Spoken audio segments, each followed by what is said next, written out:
दोस्तों आज मैं आपको लेकर जाने वाला हूँ मणिकर्ण। मणिकर्ण हिमाचल प्रदेश में स्थित है और मनाली से करीब 80 किलोमीटर की दूरी पर है मणिकर्ण। बहुत खूबसूरत जगह है। आप मणिकर्ण कैसे आ सकते हैं? मणिकर्ण आने का सही तरीका क्या है? मणिकर्ण में कहाँ कहाँ घूमने जा सकते हैं? आसपास में कौन सी जगह है जहाँ हमें जाना चाहिए? सस्ते होटल, धर्मशाला, गेस्ट हाउस कहाँ मिलेंगे? A to Z इन्फॉर्मेशन आपको मणिकर्ण टूर से संबंधित इस वीडियो में दी जाएगी। तो वीडियो को बिना स्किप किए एक बार पूरा जरूर देखिएगा। साथ ही चैनल पर नए हैं तो चैनल को सब्सक्राइब जरूर करिएगा। साथ में बेल आइकन दबाने के बाद ऑल बटन पर क्लिक जरूर करें। एक रिक्वेस्ट आपसे है, अगर आपको वीडियो अच्छी लगती है तो लाइक करके जरूर जाइएगा, क्योंकि आपके एक लाइक से हमें इंस्पिरेशन मिलती है, मोटिवेशन मिलता है, ताकि हम ऐसे ही इंफॉर्मेटिव वीडियोस आप तक पहुंचाते रहें। तो प्लीज लाइक जरूर करें। तो चलिए आज चलते हैं मणिकर्ण।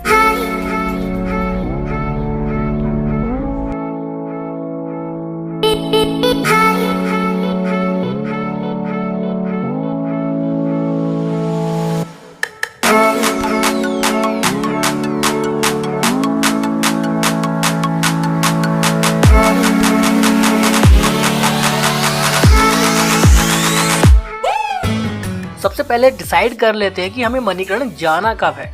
आप पूरे साल कभी भी मणिकर्ण आ सकते हैं। जो सबसे बेस्ट तरीका है मणिकर्ण घूमने का वो है जब आप मनाली टूर प्लान करते हैं तो उसके साथ ही आप मणिकर्ण टूर भी कर सकते हैं। सबसे बेस्ट और कन्वीनियंट ऑप्शन है और काफी ज्यादा सस्ता भी ये तरीका आपको पड़ेगा। मैं सारे तरीके आपको बताऊंगा। दिल्ली की बात करें तो करीब 522 किलोमीटर की दूरी पर मणिकर्ण मौजूद है। मनाली से करीब 82 किलोमीटर दूरी पर, कुल्लू से 43 किलोमीटर और कुल्लू मनाली का जो एयरपोर्ट है भुंतर में, वहां से करीब 35 किलोमीटर की दूरी पर मणिकर्ण मौजूद है। मणिकर्ण जाना जाता है अपने मणिकर्ण साहिब गुरुद्वारे की वजह से। इसके अलावा वहाँ बहुत सारे मंदिर भी हैं।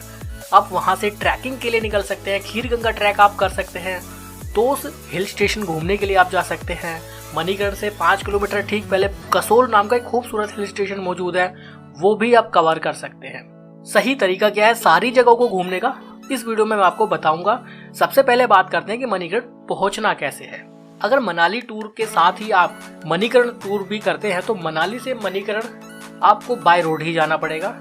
जाने के 4 तरीके हैं। एक है टैक्सी, आप कैब हायर कर लीजिए मनाली से मणिकर्ण तक, करीब 4000 4500 के आसपास अर्टिगा जैसी टैक्सी आपको अवेलेबल हो जाएगी। इसके अलावा 6-6500 में इनोवा जैसी टैक्सी आपको मिल जाएगी। आप चाहें तो बाइक रेंट पर ले सकते हैं मनाली से, जो 600-700 रुपए से मिलना शुरू हो जाती है और 2000 की अलग अलग रेंज है बाइक में। पेट्रोल डलवाइए और आप मणिकर्ण टूर के लिए निकल जाइए। तीसरा तरीका है आप अपना वाहन लेकर आए हैं तो उसे लेकर चले जाइए, वो उसमें भी कोई इश्यू मणिकर्ण में नहीं होगा। चौथा तरीका है जो सबसे सस्ता है वो है बस। मनाली से डायरेक्ट बस सेवा भी है मणिकर्ण के लिए। वैसे एक ही ऑर्डिनरी बस है जो मनाली से मणिकर्ण के बीच में चलती है। टाइमिंग है करीब सुबह 9:05 पर मनाली से मणिकर्ण के लिए। 80 से 82 किलोमीटर का रास्ता है तो करीब 2.5 से 3 घंटे का समय बस में लग जाएगा। इसके अलावा भुंतर से भी बसेस चलती हैं मणिकर्ण के लिए। 2 बस हैं जो भुंतर और मणिकर्ण के बीच में चलती हैं। एक है सुबह 6:15 पर और एक है दोपहर को 1:12 पर। वैसे मणिकर्ण और भुंतर के बीच में काफी सारी बसेस चलती हैं। मैं HRTC की रोडवेज बस के बारे में आपको बता रहा हूँ। इसके अलावा काफी प्राइवेट बसेस भी चलती हैं। कुल्लू से बात करें तो करीब 10 बस हैं जो कुल्लू और मणिकर्ण के बीच में चलती हैं। टाइमिंग सुबह 6:15 से शाम को 7:15 के टाइम स्लॉट में ही वो बसेस अवेलेबल हैं। अगर आप बस से मनाली से मणिकर्ण आते हैं तो आपको रिटर्न भी जाना है। उसकी भी पूरी जानकारी आपको इस ही वीडियो में मैं दूंगा कि आने के बाद रिटर्न आप कैसे जा सकते हैं और सही तरीका क्या है। ये थी बातें मणिकर्ण पहुंचने तक की। और इसके अलावा दिल्ली, लुधियाना, जालंधर, अमृतसर और हरिद्वार, इन सब जगहों से भी मणिकर्ण के लिए बसेस की सुविधा अवेलेबल है। अब बात करते हैं कि मणिकर्ण आने के बाद रुकना कहाँ है। होटल, धर्मशाला, गेस्ट हाउस कहाँ है और कितने में मिलने वाले हैं। वैसे मणिकर्ण के बारे में मैं आपको बता दूं, मणिकर्ण टूर अगर आप मनाली टूर के साथ करते हैं तो आपको मणिकर्ण में स्टे करने की जरूरत नहीं है। आप एक दिन में आराम से मणिकर्ण और आसपास की जगह घूमकर वापस मनाली जा सकते हैं या वापस कुल्लू जा सकते हैं। या फिर मनाली से जब रिटर्न आप लोग आएंगे, जब मनाली टूर खत्म करेंगे और रिटर्न वापस आएंगे तो उस दिन भी आप मणिकर्ण के लिए निकल सकते हैं। भुनतुर से करीब 35 किलोमीटर, मणिकरण जाने में 1 घंटा लगेगा भुनतुर से, और 1-2 घंटा आप मणिकरण में बिताइए, उसके बाद रिटर्न आ सकते हैं और वापस अपने घर के लिए निकल सकते हैं। तो एक तरीका ये भी है। नाइट स्टे अगर आपको मणिकरण में करना है तो उसके लिए वहाँ पर होटल वगैरह अवेलेबल हैं, जिसमें 800 से 2000 की रेंज है। इसके अलावा श्री राम मंदिर की धर्मशाला भी वहाँ मौजूद है, आप चाहें तो वहाँ भी नाइट स्टे कर सकते हैं। इसके अलावा मणिकरण से 5 किलोमीटर पहले एक दूसरा हिल स्टेशन है कसोल, वो बहुत खूबसूरत जगह है। वहाँ पर आप कैंपिंग को भी इंजॉय कर सकते हैं, कैंप वगैरह वहाँ अवेलेबल रहते हैं। एक व्यक्ति का करीब 1500 से 1800 रुपये टैरिफ रहता है, जिसमें फूड वगैरह इंक्लूड रहता है। आप बॉन फायर एंजॉय कर सकते हैं, डीजे पार्टी एंजॉय कर सकते हैं कैंप में। वैसे कसोल में बहुत सारे होटल्स भी हैं, आप चाहे तो उन होटल्स में भी रुक सकते हैं। तो ये होती है रुकने की बातें। लेकिन अमूमन जितने भी टूरिस्ट हैं मणिकरण घूमने आते हैं वो रात का स्टे मणिकरण नहीं करते हैं, वो रिटर्न कुल्लू, मनाली, भुनतर या फिर अपने होम टाउन के लिए निकल जाते हैं। आपको जो सही लगे आप उसके अकॉर्डिंग कर सकते हैं। अब बात आती है मणिकरण में कहाँ कहाँ हमें घूमने जाना चाहिए। मणिकरण एक बहुत खूबसूरत हिल स्टेशन है, साथ ही अपनी धार्मिक मान्यताओं की वजह से भी बहुत ज्यादा प्रसिद्ध है लोगों की नजरों में। मणिकरण में एक नदी फ्लो करती है जिसको पार्वती नदी नाम से जाना जाता है, और मणिकरण में बहुत सारे गर्म पानी के कुंड भी हैं, गर्म पानी के चश्मे जिनको वहाँ बोला जाता है, गर्म पानी के चश्मे उन्हें वहाँ बोला जाता है। उसकी वजह से भी मणिकरण बहुत ज़्यादा फेमस है। मणिकरण में पार्वती नदी के किनारे घूमने का जो मज़ा है वो भी लाजवाब है। इस पूरी वैली को पार्वती वैली के नाम से भी जाना जाता है। अगर आप टैक्सी से आते हैं या अपनी गाड़ी लेकर आते हैं या बसेस से आते हैं तो जिस जगह आप उतरेंगे वहाँ से जितने भी आसपास घूमने लायक जगह हैं, जितने भी आसपास मंदिर, गुरुद्वारे या जो भी आसपास के साइट सीन है, उन्हें आप बाय वॉक ही कर सकते हैं मणिकरण के अंदर। आपको उसके लिए कोई साइट सीन पैकेज लेने की जरूरत नहीं पड़ेगी या अलग से कोई टैक्सी हायर करने की जरूरत नहीं पड़ेगी। करना कैसे है वो मैं आपको बताता हूँ। टैक्सी स्टैंड से जस्ट एक लोहे का पुल आपको पार करना होगा। लोहे का पुल पार करते ही आप मणिकरण के मेन मार्केट में एंट्री ले लेंगे। ये मार्केट बहुत खूबसूरत है, यहाँ पे आप शॉपिंग कर सकते हैं। आपके साथ बच्चे आए तो उनके लिए बहुत सारी ऑप्शंस हैं खरीदारी करने से संबंधित। इसी रोड पर खाने पीने के लिए रेस्टोरेंट और ढाबे भी बने हुए हैं। थोड़ा और आगे अगर आप आएंगे उसी मार्केट से निकलते हुए तो आप पहुंचेंगे राम मंदिर के पास। ये राम मंदिर बहुत प्राचीन मंदिर है। मंदिर के ठीक बाहर ही बराबर में ही श्री राम मंदिर धर्मशाला मौजूद है। अगर आपको रात को रुकना है मणिकरण में तो आप उस धर्मशाला में भी रुक सकते हैं, जो काफी बजट फ्रेंडली रहेगा। मंदिर बहुत प्राचीन है और बहुत खूबसूरत है। अब आपको यही रोड फॉलो करना होगा बाकी के जितने भी पॉइंट्स हैं मणिकरण में घूमने के लिए। मणिकरण का टेम्परेचर पूरे साल ही ठंडा बना रहता है। राम मंदिर से जैसे ही आप थोड़ा आगे आएंगे तो आपको देखने के लिए मिलेगी गर्म पानी के कुंड। वहाँ आप जरूर जाइएगा, आप एक अलग अनुभव ले पाएंगे मणिकरण आने के बाद। प्राकृतिक रूप से पहाड़ों से ही गर्म पानी वहाँ निकलता रहता है।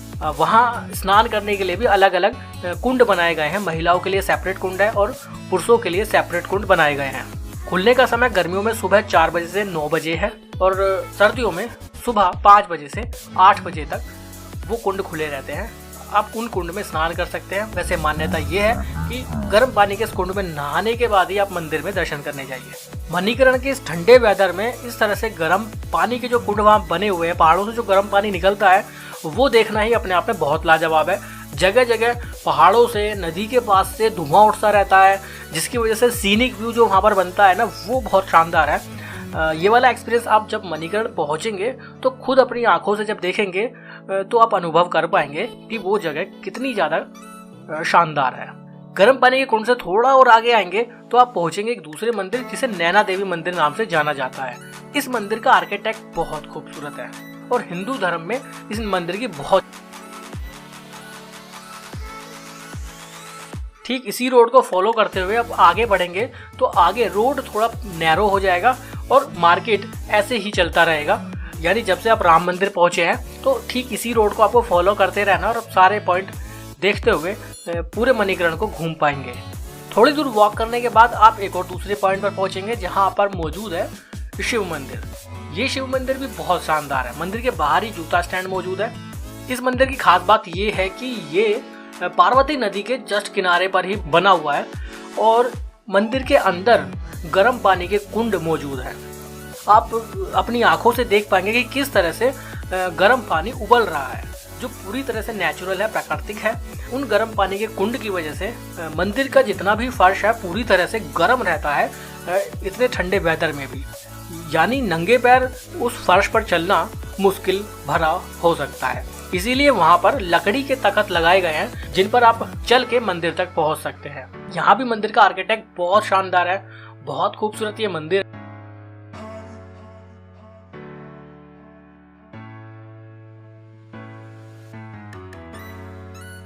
मंदिर के ठीक पीछे से अगर आप व्यू देखेंगे तो पूरी पार्वती वैली, पूरे मणिकर्ण का एक बहुत अद्भुत नज़ारा देखने के लिए मिलता है। मतलब जहां आप मनाली में एक अलग किस्म का वेदर देखकर आए थे, एक अलग किस्म का एडवेंचर करके आए थे, उसके बाद मणिकर्ण आने के बाद यहाँ का एडवेंचर एकदम डिफरेंट है। यहाँ के सीनिक व्यू एकदम डिफरेंट है। एक तरफ पार्वती नदी फ्लो कर रही है जिसका पानी बर्फ से भी ज्यादा ठंडा है, वहीं ठीक उसके बराबर से गर्म पानी के कुंड, गर्म पानी के चश्मे निकल रहे हैं। गर्म पानी मानो पहाड़ों से निकलने के उबल रहा है और गर्म पानी से जो धुआं निकल रहा है उसकी वजह से जो सीनिक व्यू वहाँ बनता है ना, वो बहुत शानदार है। शिव मंदिर के ठीक पास में ही, बराबर में ही गुरुद्वारा मौजूद है।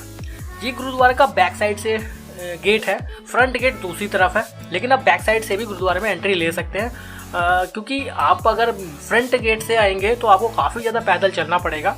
तो जो तरीका मैं आपको बता रहा हूँ, तो इस तरीके से आप सारे पॉइंट्स को एक ही बार में 1 बाय 1 कवर कर लेंगे।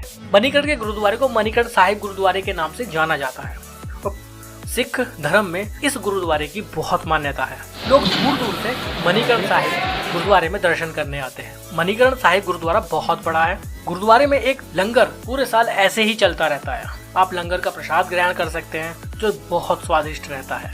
गुरुद्वारे के ठीक बाहर मणिकर्ण का पूरा मार्केट मौजूद है। किसी भी तरह की आपको शॉपिंग करनी है तो मार्केट सामने ही है, आपको ज्यादा दूर नहीं जाना पड़ेगा।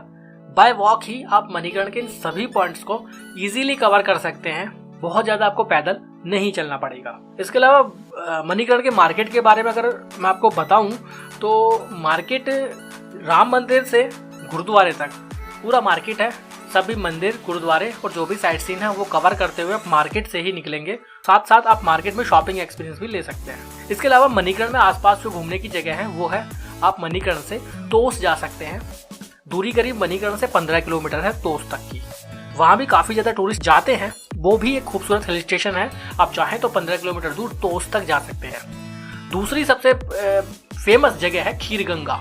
खीरगंगा ट्रैक के लिए बहुत लोग जाते हैं। करीब 17 किलोमीटर दूरी है मणिकर्ण से।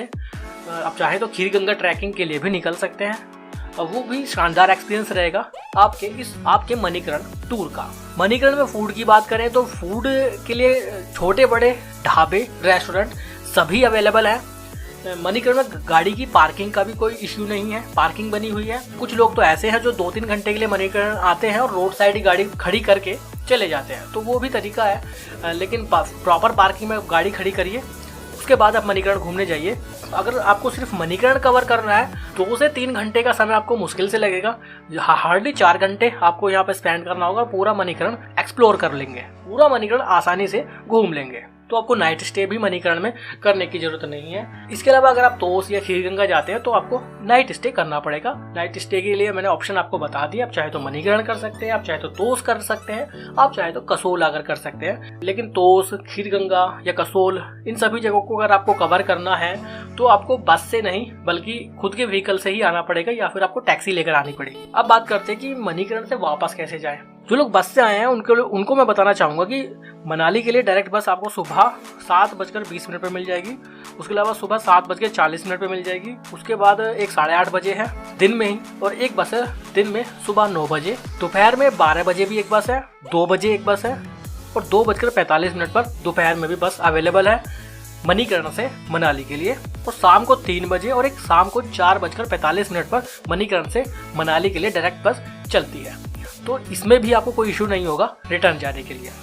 इसके अलावा अगर आपको डायरेक्ट बस से मणिकर्ण से दिल्ली जाना है तो एक बस है दिल्ली जाने के लिए डायरेक्ट AC डिलक्स। वो बस है जो शाम को करीब 6:30 बजे मणिकर्ण से चलती है, जो डायरेक्ट दिल्ली तक जाएगी। तो जो लोग दिल्ली जाना चाहते हैं बाय बस, तो उनके लिए भी ऑप्शन यहाँ अवेलेबल है।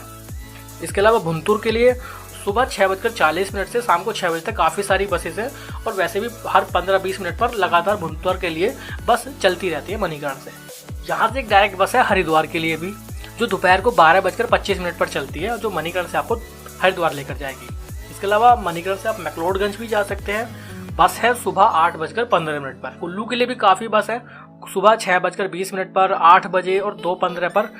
बसेस के अलावा भी काफ़ी बस है जो डायरेक्ट आपको कुल्लू ड्रॉप करेंगी। यहाँ से आप लुधियाना जा सकते हैं, सुबह 5 बजे बस है। मणिकर्ण से जालंधर की बस सुबह 5:30 पर है, और अमृतसर की बस शाम को 4:10 पर और शाम को 6:30 बजे भी अवेलेबल है। तो ये सारी बसेस हैं जो मणिकर्ण से वापस जाने के लिए आपको मिल जाएगी। आपको जिस सिटी में जाना है उसके लिए बसेस के ऑप्शन यहाँ पर बने हुए हैं। मनाली, कुल्लू, भुंतर के लिए तो काफ़ी सारी बसेस यहाँ मौजूद है, तो रिटर्न जाने का भी कोई इशू नहीं होगा अगर आप पब्लिक ट्रांसपोर्ट से भी आते हैं तो।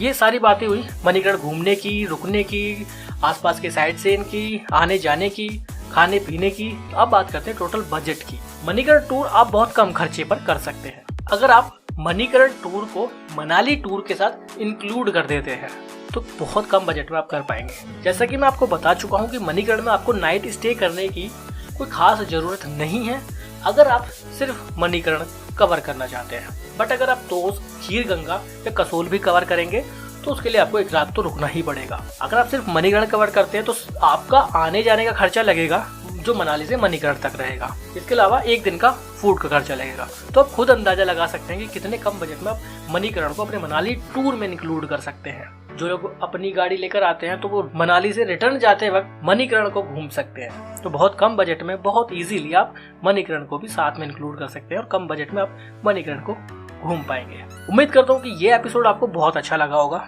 अच्छा लगा है तो लाइक करके जरूर जाइएगा, चैनल पर नए हैं तो सब्सक्राइब करके जाइएगा।